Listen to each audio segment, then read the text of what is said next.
Dear Olta, distinguished chairperson, excellencies, dear colleagues, it's a great pleasure for me to have the opportunity to make an address at today's event. I would like to thank to the Kingdom of Sweden and to the Madam Chairperson for the hospitality and excellent organization of the Ministerial Council in Stockholm, held under very complicated circumstances due to COVID-19 pandemic. Moreover, the 28th Ministerial Council is held at a very sensitive moment for the future of our organization,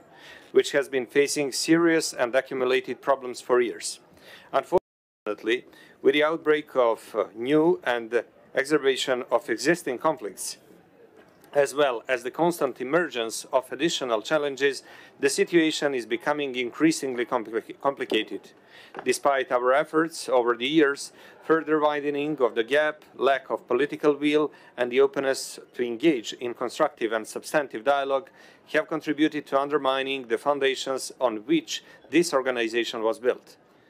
The 50th anniversary of the adoption of the Helsinki Final Act is approaching, and it should be borne in mind that this document, during the Cold War, set out 10 fundamental principles for regulating relations between states and thus made the world a better and safer place. I'm convinced that we should show greater responsibility for the future of the organization, political will and readiness for dialogue and compromises, while adhering to the principles and commitments arising from this important document, as well as those undertaken by participating in the work of the OSCE. It is a deeply divided world. At the time of the CSCE and the adoption of the Helsinki Final Act, the détente led to the end of the Cold War, while today the solution of the current situation should be sought in rebuilding trust. To achieve this, it is necessary to accept that despite divergent views on the existing problems and challenges, we need to respect our differences and show openness and engage in dialogue in good faith. We need to be ready for compromise in the process of eliminating or at least reducing security risks. In these efforts, multilateralism should be our most important instrument, and the return to the fundamental principles of the Helsinki Final Act should be our goal.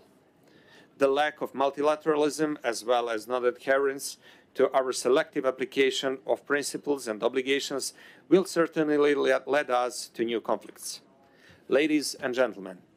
Serbia, as a country located in a sensitive area, sees the OSCE as one of the most important platforms for dialogue on all security issues. Despite the challenges and accumulated problems facing the organization today,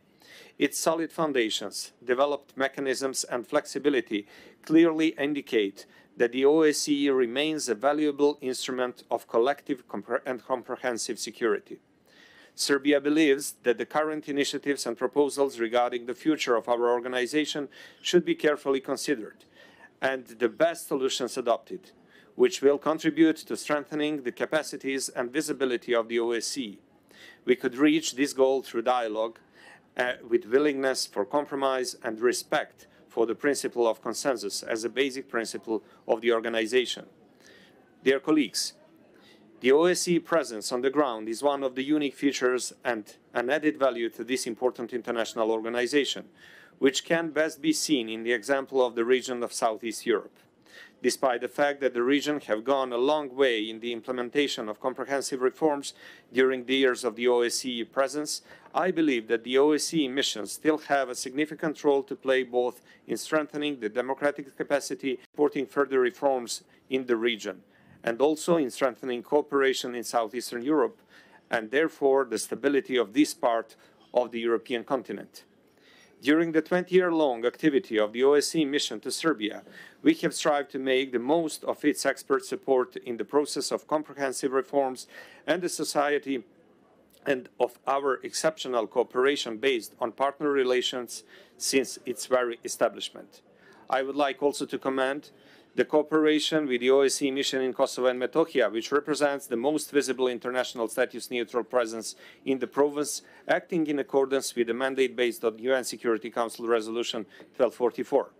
Let me also briefly touch upon the cooperation and relations in our region. Despite the slowdown in the EU enlargement process, Serbia has shown its commitment to European integration and regional cooperation through concrete economic and infrastructure projects. We believe that only through cooperation with neighbors, with a readiness to respect the interests of all, can we reach sustainable solutions to the problems in the region. The best example of such cooperation is the Open Balkan Initiative, which was initiated and further developed by the joint effort of 3 countries, Serbia, Albania, and North Macedonia.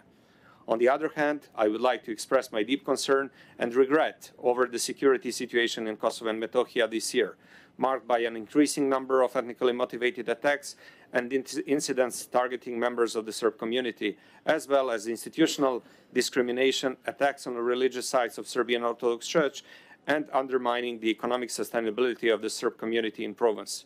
Despite the efforts that my country has made in the process of the dialogue and the fact that we have fulfilled the obligations arising from the Brussels Agreement, the Pristina politicians have so far shown no readiness to fulfill the obligations on their own.